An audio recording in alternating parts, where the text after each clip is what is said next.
Hey everybody, welcome to DBS Films Podcast. My name is Kellen. With me as always is my brother Brendan. Together we make movies with DBS Films. Today's episode we're going into part two of what we've learned from making 6 feature films that are found footage. In this episode, we're going to really kind of go into what we're looking to kind of develop and enhance, also our thoughts on it. First episode is really kind of highlighting the overall reasons why you might want to do found footage on the indie horror scale, all of those fun things. But with that being said, this episode we're going to kind of go into what we're working on and what we've learned as well too. As always, be sure to take a look at our movies online. We could have A Cold Grave out right now. That is a possibility, but Horror in the Forest is definitely out there. To give it a rent and review means the world to us and allows us to continue making movies. So where we left off last time, we kind of gave you what the pros and cons of making a found footage movie were and are. And I kind of wanted to highlight and lean into them for a little bit and just kind of mention, I think while there is a double-edged sword with a lot of things, I think one thing that's actually happened is it's made us better for the things that are a little bit harder. And some of the things that we highlighted were pacing and special effects. But I really kind of want to hop into that first one, which I think is pacing. And again, I have a theory. We haven't proven our theory yet, but I have a theory that the process that we have of kind of introducing character after character after character, which we've done in Bigfoot Project, which we've kind of done in Girl in Cabin 13 or 14, and what we're doing at the Murder House with the ghosts, is something that we really kind of picked up through found footage based on, again, one of the issues being pacing. And I think it was a way for us to figure out, hey, this really kind of speeds things up. Meeting a new character is almost like having a new cut. Now, again, that increases your budget and does a lot of different things there. But I actually think through found footage and having pacing being such an issue for us in general with found footage, and it's an issue for everyone, I actually think for it being harder has kind of potentially allowed us to improve upon it. So I guess what are your thoughts on, how making a found footage movie, because it is so hard to get pacing right, it really kind of makes it a lot better when it comes to training for it. I think, we get some cinematics, you throw in a montage there, we got the pacing ready to go. Yeah, I think the two big things I've learned from found footage, number one, are to do pop scares, how to really get the scares locked in. And, the right amount of time to kind of build that suspense and have the pop happen is super critical. I think a lot of people, miss on pop scares because they're basically too long and people lose interest, or they're too short and it kind of feels cheap. With found footage, we've kind of really refined that process of getting these scares to work. I thought we did a really good job in Cold Grave. Those scares were our highest rated scares. And obviously, I think we're even better in Bigfoot, and we do even better in Girl in Cabin 14. And I really am excited to do Murder House 2 because it's pretty much just stacked with a whole bunch of scares. But the other thing is definitely the pacing, and it's hard to manipulate these movies. And that's one of the reasons that found footage is very, very long. It's very slow. And if you don't have things happening, it's going to be boring. And we've really kind of picked up on this in Bigfoot. I think we did a really, really good job in Cabin 14. From what I've seen, it really flies by. And I'm really hoping to continue to capture that magic with the Murder House movie, just making a movie that goes by really, really quickly. And I think some of that is the fact that it is both. I think Bigfoot was 2 nights, Cabin 14 is 1 night, and Murder House is going to be 1 night. So it's like a little bit easier to make sure the plot goes forward with that. But it's just having new characters, having new setups, having new scenes, constantly doing things is important. And once again, pacing is the most important thing for an indie film. Your stuff is going to be given a very brief window of opportunity to capture people's attention, and then you're also going to be scrutinized a little bit more. If the attention falls off, people are going to turn your movie off because you don't have name actors, you don't have the production budget that some of these bigger Hollywood movies have.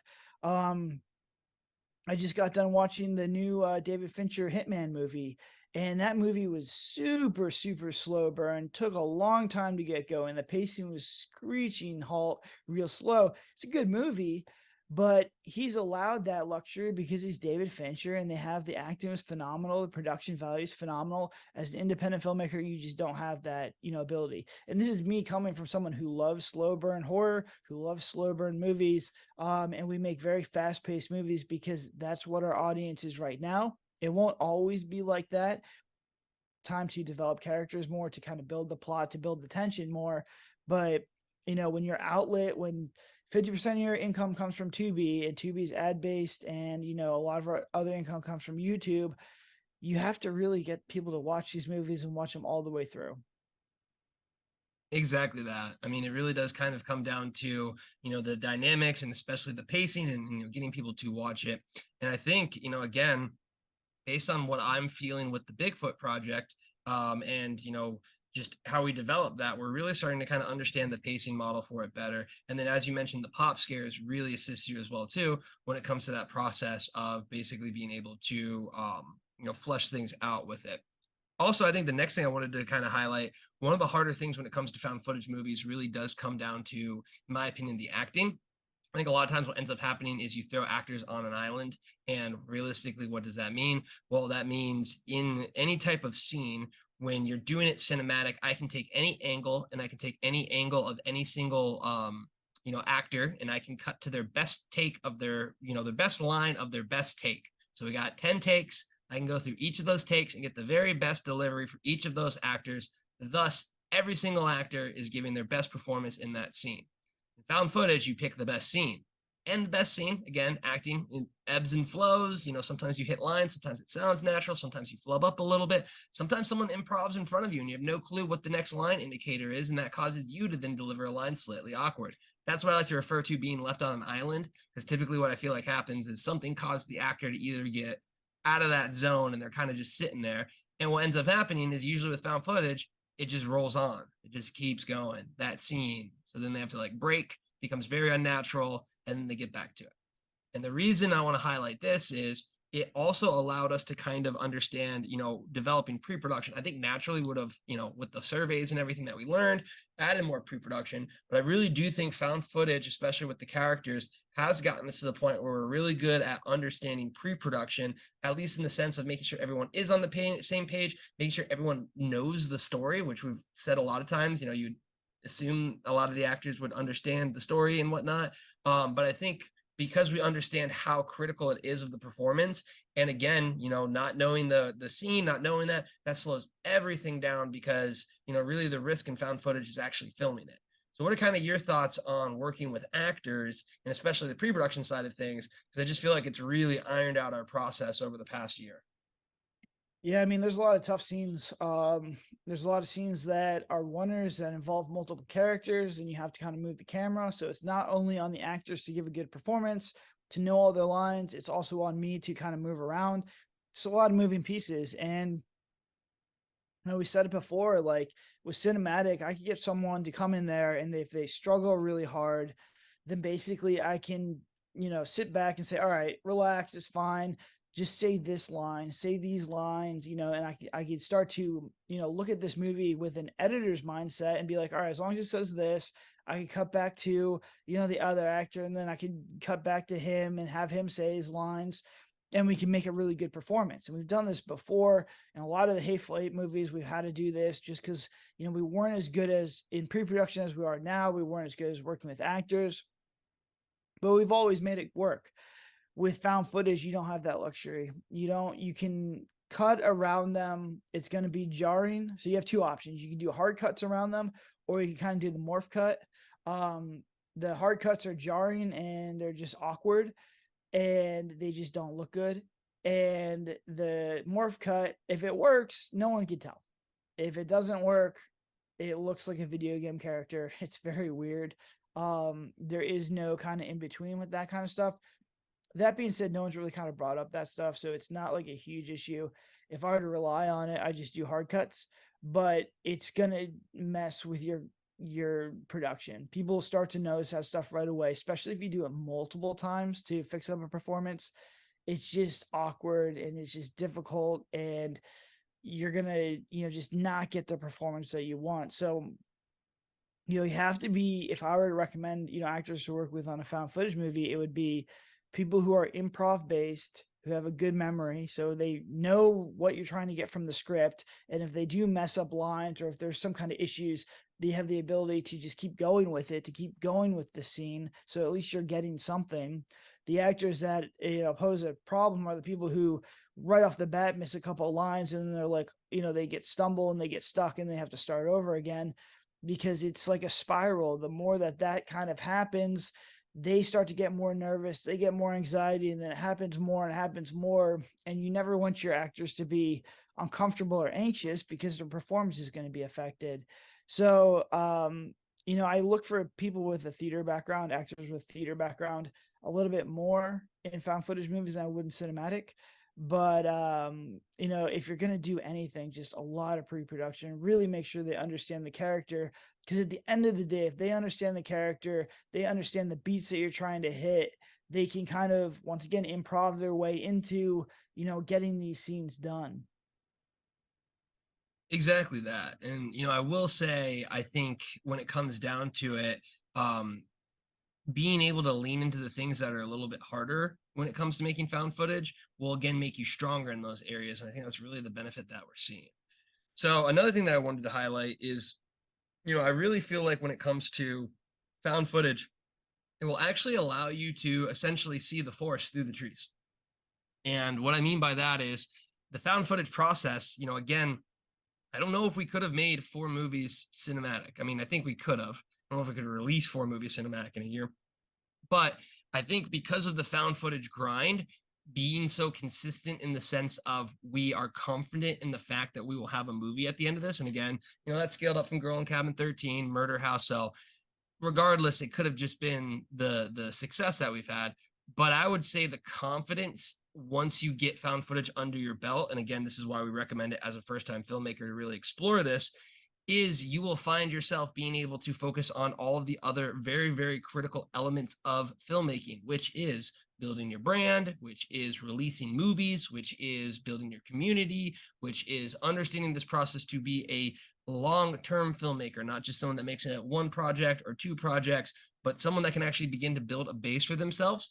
And I think that's really what, if I look at anything, I really feel like these last 4 movies were processes more than, anything majorly creative. Now, again, each of these there's a creative process to it. We love all of our movies, but 2 of these movies we kind of had the concept that we've done before, so it was easier for us to lean into it. And again, the big thing is the confidence of the production.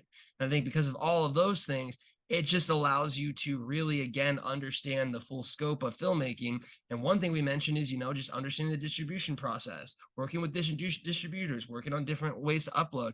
And again, the biggest thing that we, I even forgot to mention the first one, which I think we should highlight now, is budget.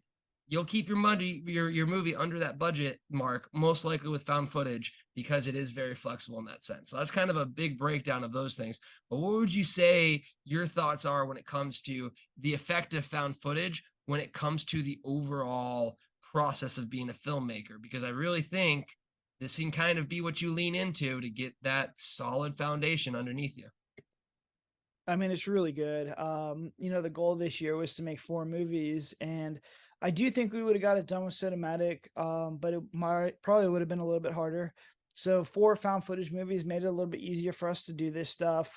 There's not as much pre-production in my head as far as how I'm going to edit these and how I'm going to shoot them, because there's really only a few ways you can shoot these things.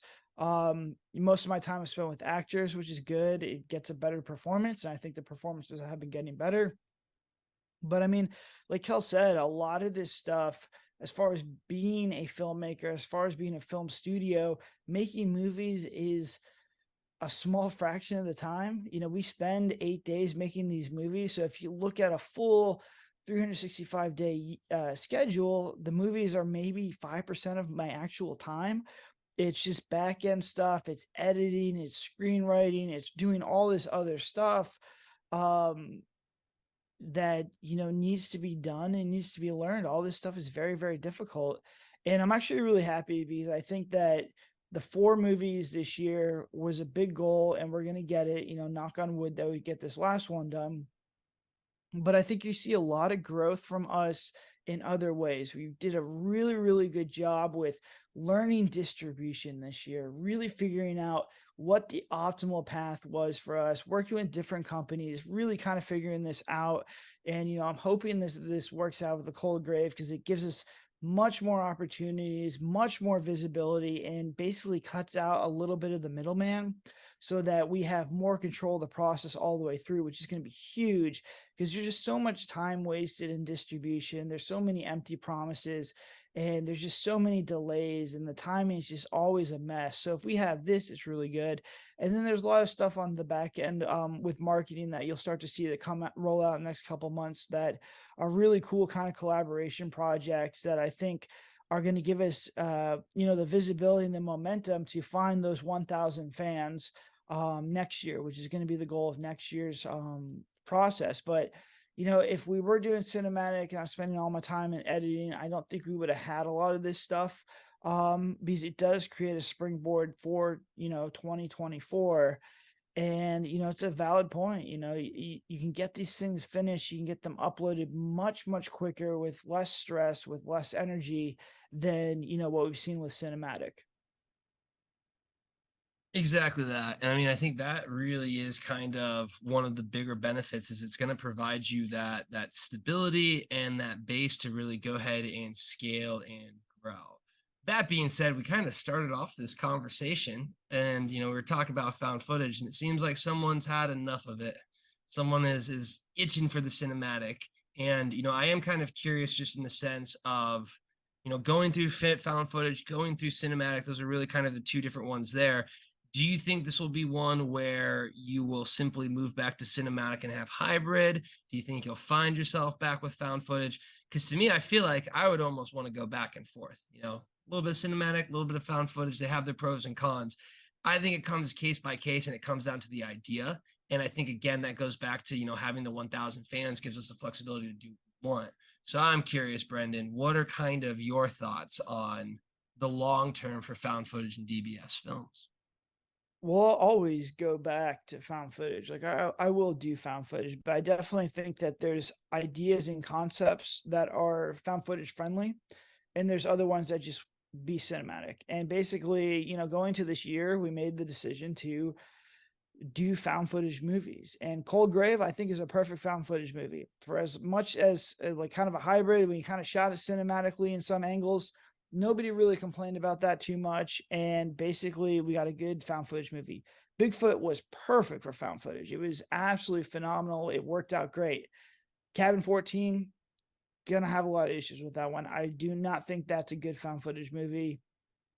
I just don't think it's gonna be good.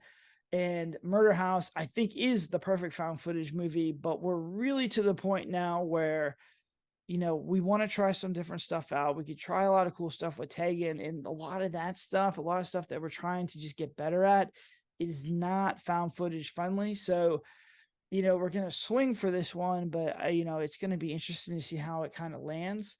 But I think that, I definitely want to try a mockumentary next year. I think an alien found footage movie would be perfect. Like, that's a good concept for found footage. Anything in the woods is very good for found footage. So, I think that maybe we'll probably do 50-50. Maybe we'll probably do, and once again, like if it comes back and this thing blow up on Avon and Tubi and we continue to get fans and people like our stuff, I'll obviously lean into that. I have no problem leaning into that. I'm questioning how big the found footage community really is, and maybe we're just a little bit beyond them. As far as like revenue wise, we're missing pieces of revenue to try and get these movies to where they need to be because we have our own community. We have really good marketing. I think that the found footage community is aggressive. They're great. They're great with feedback and everything is fantastic about them, but they burn out real quick and they just really love the AVOD model. And, it's great. It's a great model. I think it's fantastic. It's just, we want to get, as diversified sources of income as possible. And that includes, Apple TV, Amazon, and the rest of them, the TVOD platforms. So, I mean, it's going to come down to a lot of things. It's going to come down to the concept. It's going to come down to overall revenue. As the person who's making the decisions for this company, I have to, I'd be doing myself a disservice if I was only looking at a couple of these things. Like I said, where we are right now, we're making movies is what I'm focusing on, making the movies that I want to make. We're just not there yet. So the 1,000 fans will get us to that point where we can say, hey, I'll make more found footage movies, or I'll make more cinematic movies, or we can do hybrids, because it doesn't really matter, because I know our audience will buy whatever we make. And that's a cool conversation to have. And that's really, fast forward a year from now, that's what I'm hoping, we could be talking about, is saying like, I can make a real slow burn found footage movie, where I don't really have to worry about pacing, where I can really focus on, story and character development and all these details. And we could put it out there and you get horrible reviews. People could not like it. But if our community, supports what we're trying to do, they understand what we're trying to do, we make movies for them, because that's the whole purpose, is just making movies for our fans, with our fans. And I think that's a really cool, cool concept. I'm looking forward to focusing on that next year. Exactly that. I mean, I know I'm definitely excited as well. With that being said, I think the last thing I really want to dwell on with found footage, just in general, and kind of your thoughts on it, found footage really has kind of been the way to sneak into the Hollywood system, in my opinion. Again, it is something where we talk about how there is that niche group there, and really the ones that have success are kind of the ones that are, developing, um, that are basically the ones that get the recognition, such as Paranormal Activity or such as the Blair Witch Project. They have gone on to be some of the biggest indie darlings, in the sense of just what the costs were, how much the revenue ended up being, like all of these things combined. So I think, when it comes to it, I'm really kind of curious what your thoughts are when it comes to, if there is a movie that's typically like a breakout when it comes to it, it usually comes from the found footage group.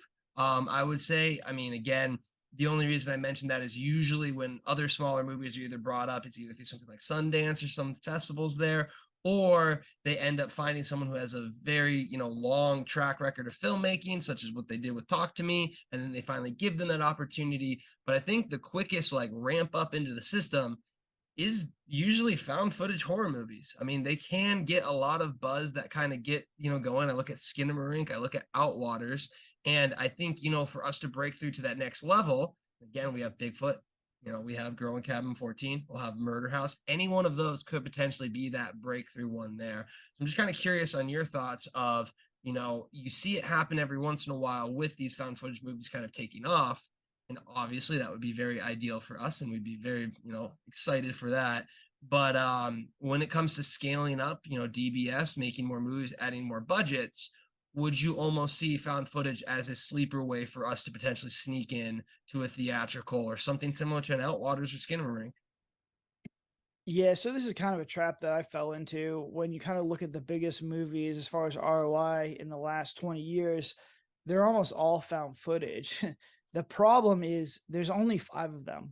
There's not, in the last 20 years, you only have the Blair Witch, you have Paranormal Activity, then you have Hell House LLC, and I really wouldn't consider that a theatrical beast. That was like an Amazon Prime, like they hit it right at the same, perfect time. And then you had Outwaters and Skinamarink, and Outwaters and Skinamarink, they really didn't make a lot of money. They made $1 million, which is great, off of the, the limited budget that they had, but it wasn't a huge blockbuster. And both of them are analog horror, and analog horror has a very unique fan base, to where people are like, oh, well, this is kind of art.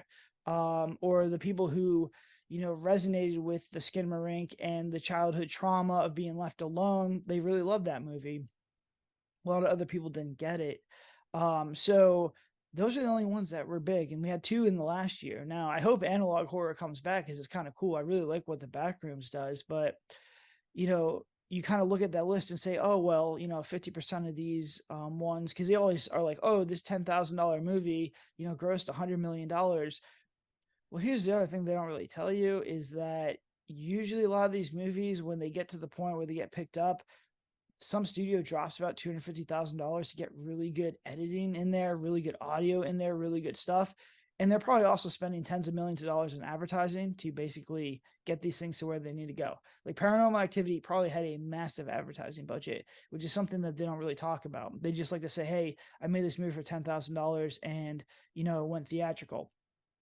That being said, I don't think any of our cinematic stuff would ever get picked up and go straight into theaters. I just don't think that's a possibility. If anything, the best way for us to proceed with the cinematic stuff is to have it do really, really well on, AVOD platforms, TVOD platforms, on the platforms we have access to. And then we can basically pitch it and say, hey, look, we have 1,000 people who love this movie. It did really well on all these other platforms. Let's get a bigger budget and remake it. That's the conversation for that. Where I do think if we can really hit one of these found footage movies to where people really like it, and there's a buzz to it and the producers like it and theaters want to take a risk on it, they're ready to go. Like, they will easily be put in the theaters. So that is a different, conversation, a different story. It makes sense. The odds of that are, hitting the lottery. Basically, it's going to be very, very difficult. But you never know. I mean, there's an audience for Outwaters, there's an audience for Skinamarink. You never know what people are going to like, and I already know people like Bigfoot. I think it just comes down to, can we get it in the right hands that are going to kind of basically give us the right release? That's what it comes down to. But that being said, after we get 1,000 fans, I think the next step for DBS to tackle would be theatrical releases. There is some stuff that's happening now where theaters are becoming more open to it. We're seeing more theaters basically, do the Alamo Draft House model, where it's kind of more of a luxury experience and they cater more towards indie films. All that stuff is cool. And I think that market's going to actually expand in the next year. So, hopefully we can be a part of that. Exactly that. So that's gonna go ahead and wrap up this episode. Be sure to take a look at our movies online. A Cold Grave could be out there. Horror in a Forest. Both of those are going to be found footage.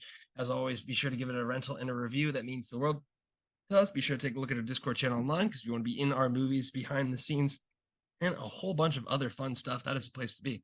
Until then, have a good one.